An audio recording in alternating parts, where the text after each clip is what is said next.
Okay. So I'd just love to hear what happened this week. There's Doug already. Doug's got his hand up.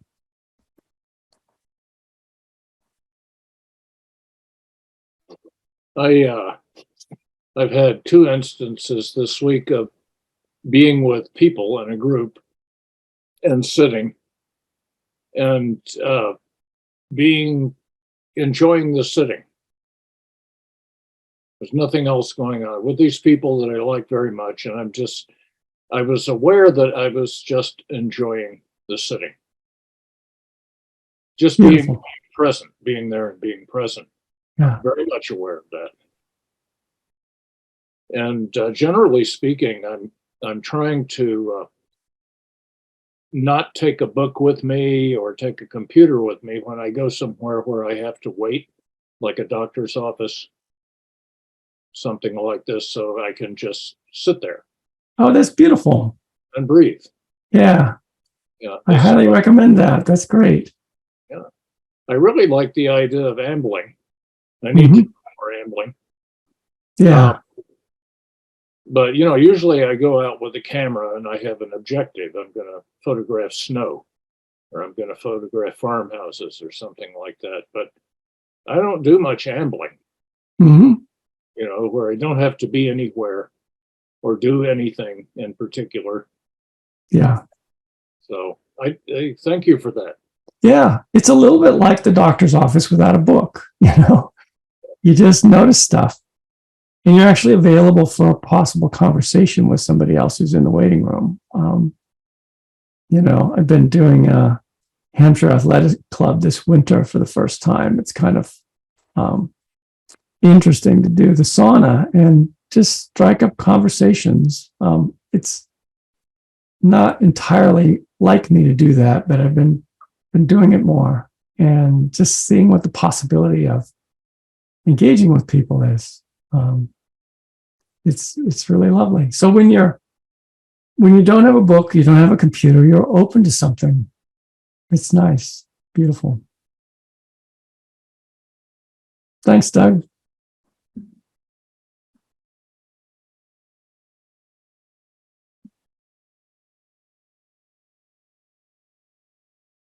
All right, anybody else want to tell me about their experience of enjoyment?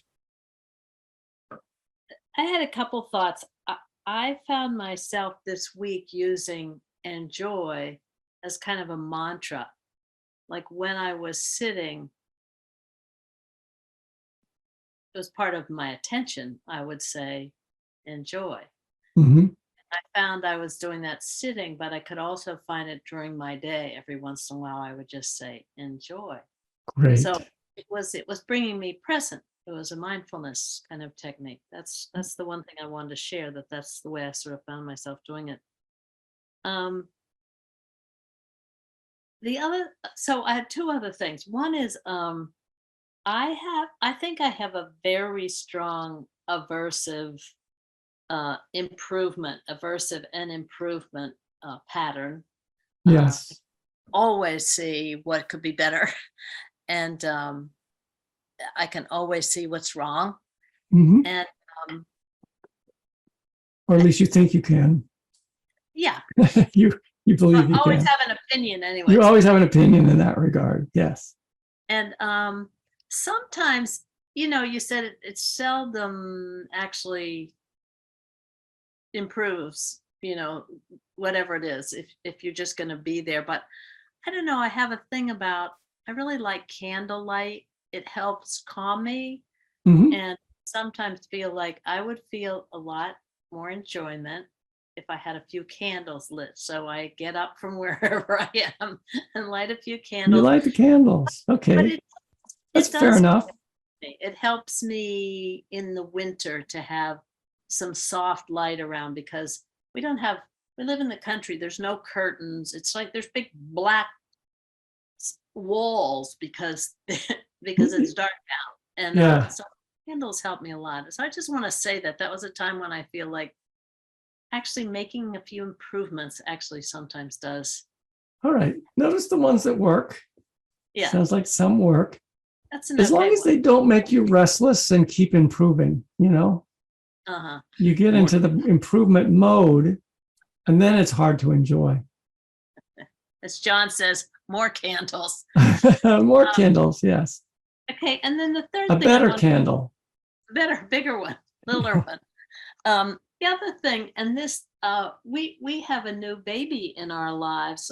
We have just been asked to be great godparents to a neighbor's kid, very close friend of ours. Oh, great. And, it's the first time I've had a baby in my life for a while. I had a lot of them for a while, but most of them are grown and they haven't yet started producing new ones. So it is so enjoyable when they come over. They know me, and pretty much once they get all unwrapped and unpacked, I get the baby in my lap, and it's everything. It's everything. I'm sitting looking at her. They're all talking. I don't know what they're talking about.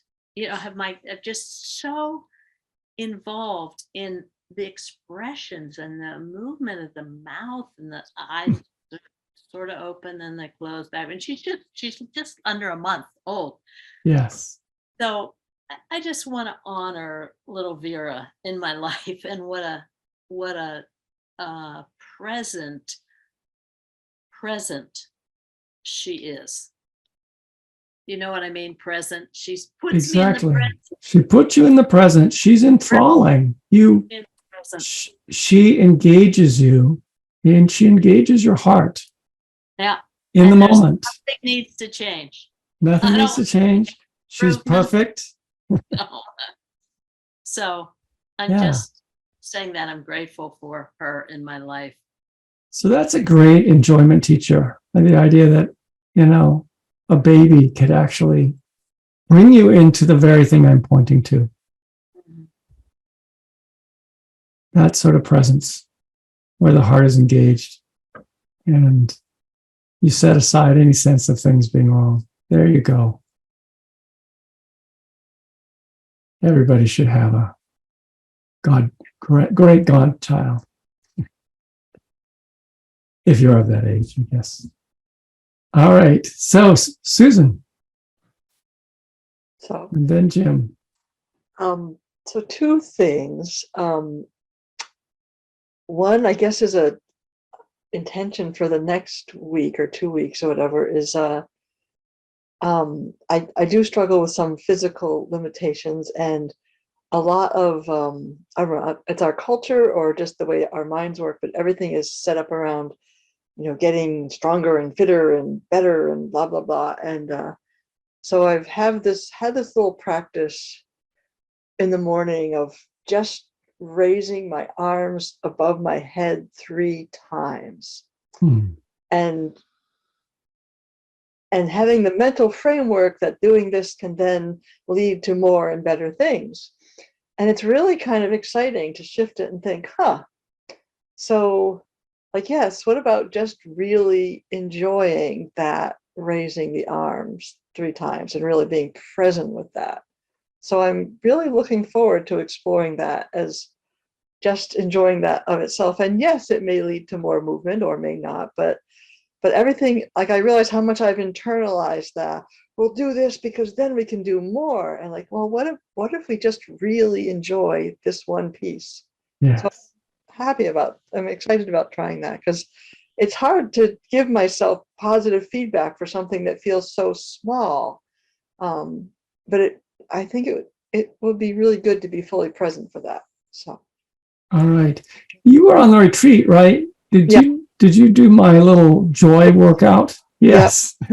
Yeah. And I remember it says that there's evidence just even raising your hands above your head improves your mood. For those of you who weren't on the retreat, there are these various kinds of movements that imitate what people do when they're excited or happy, and if you actually do them, it changes your mood. So I did that in the afternoon just as a kind of a movement exercise. If you'd like to learn more about it, it came in the New York Times. I get a thing in the morning. They just send all these kinds of articles out. about what's happened. They're short, which is what I like. Just kind of, you can even just read the first paragraph and have a sense of what's just happened.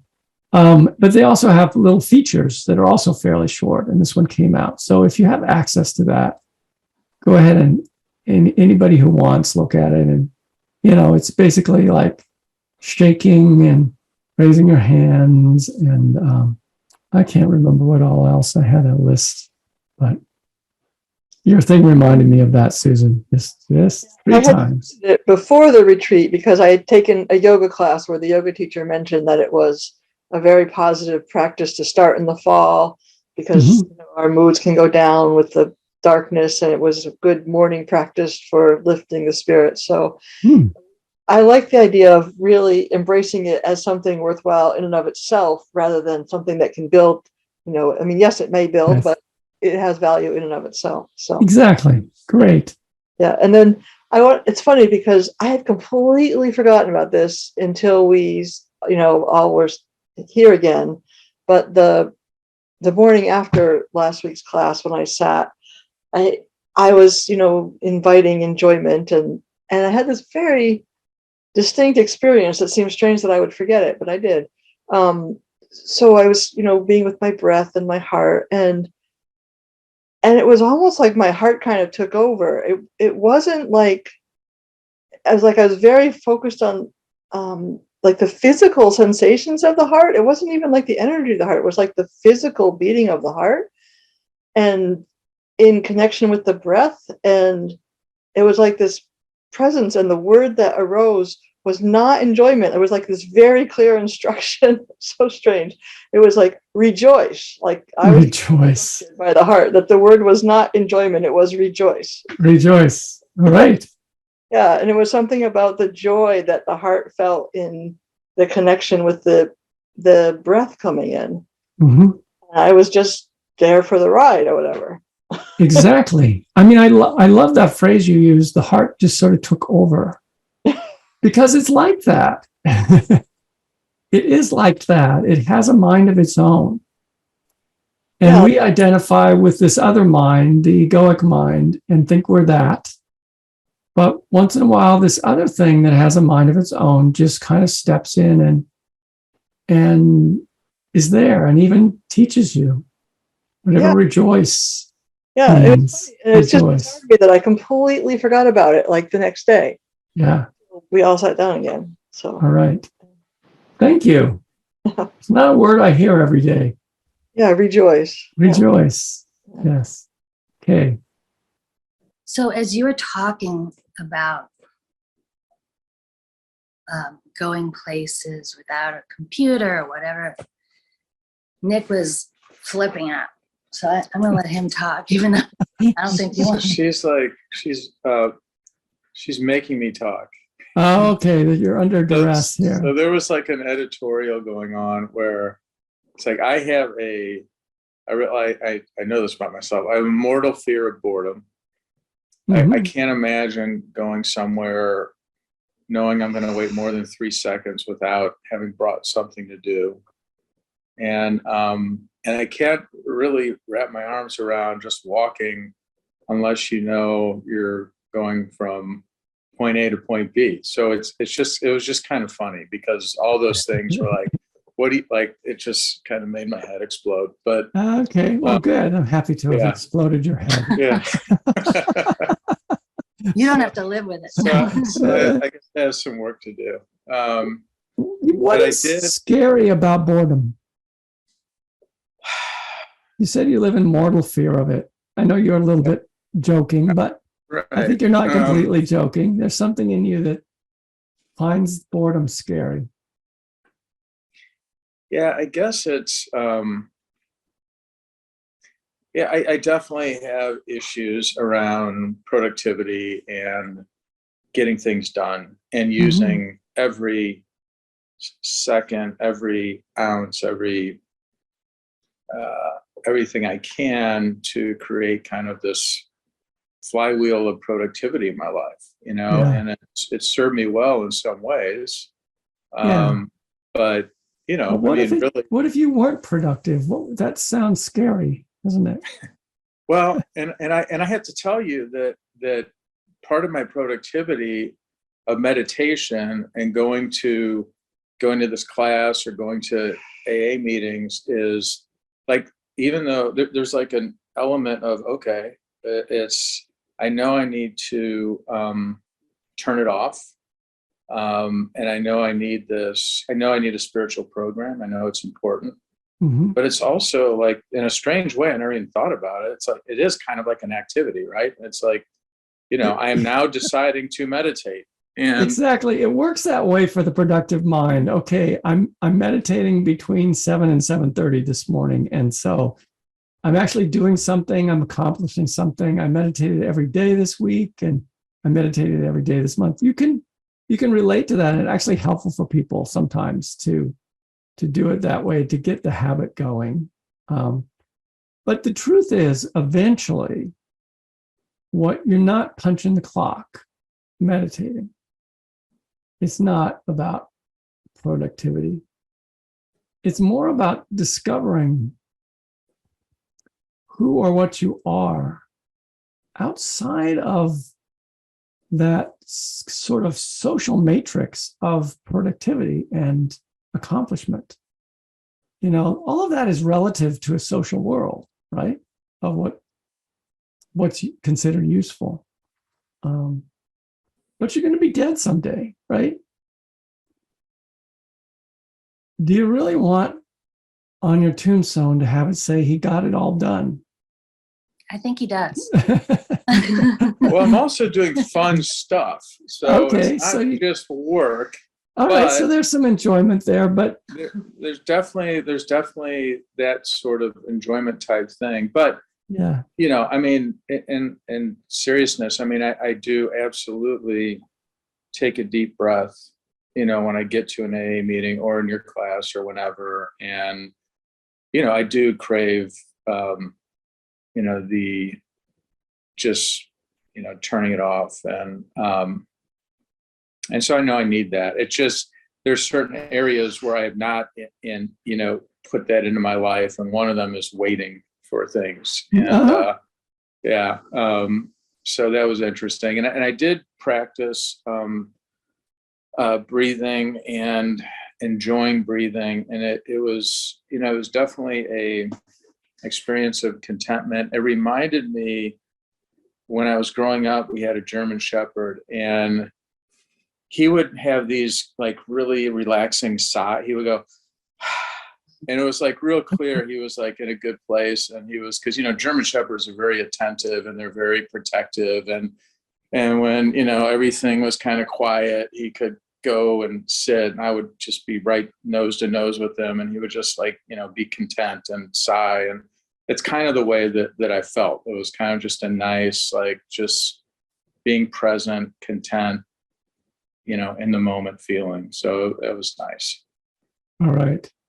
So here's just something, if you want to try it, is like standing in the line at the grocery store or whatever, where you have to wait. Just ask yourself, what's enjoyable here? And just see what you find.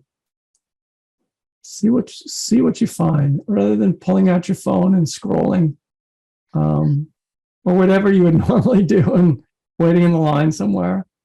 Just keep your phone in your pocket and just see what's enjoyable about standing there. That's my challenge. And if you do it, let me know.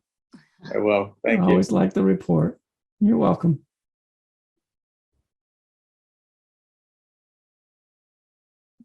All right. I feel like I'm kind of countercultural in this. We have a culture of productivity, getting things done, activity.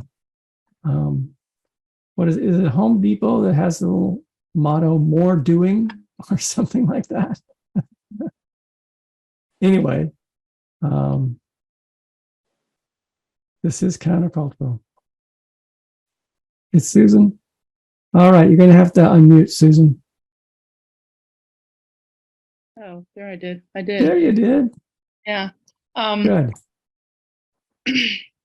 So yeah, I've been sitting here trying to think about how to say this. This week I've been enjoying enjoyment. And in meditating, I've been enjoying ever since the weekend. Whenever you said that it was like look for a place that's might be soft, or not having a hard or some kind of a sensation that's not comfortable, like maybe there's a soft place or an easy place. And that was such a wonderful thing for me that now I can go there. Like it's like this breathing into my heart, into my back, and it's just this wonderful, supportive, open place that I'm just finding such enjoyment about in that. And also it's kind of spilling over into my day, where I'll find myself, I don't know, standing at the sink or something, and then just start breathing into my heart space. And then there's the back, the support of the back. And I just feel like I'm enjoying this. Wonderful. It's enjoyable. I know it. But also I remember over the years of listening to like Thich Nhat Hanh in a guided meditation, where he would give some kind of prompt, and then he would say, enjoy. And then I was always like a little bit like, what? Like that doesn't really go with it. That doesn't kind of go with meditating. And it always was a little bit of a poke or something. But then, well, being in your class all this time, you often talk about kind of enjoy the breath or enjoy something. So I'm grateful for that. Thank you. All right. I'm glad I've given you permission to go to the places that feel good. Yes. And hang out there. Lovely. Exactly. And you're It's like right. that. I think Thich Nhat Hanh includes this word enjoyment or equivalence in his teaching. Yeah, often he'll say something, he'll give a prompt or something, and then he'll say, enjoy. Mhm. Like, isn't this luscious? It's like, it's enjoy that. Right. Or he uses the word happy sometimes in a way that I think means enjoy. So I'm glad to be reminded of that too. Thank you. All right. I'll just remind you, I'm not here next Tuesday. Don't sign in. So I'll see you in 2 weeks. And just keep doing what you're doing about exploring this whole thing of enjoyment, and add to it that walking meditation, so to speak, of ambling, enjoying an amble. All right. Take care.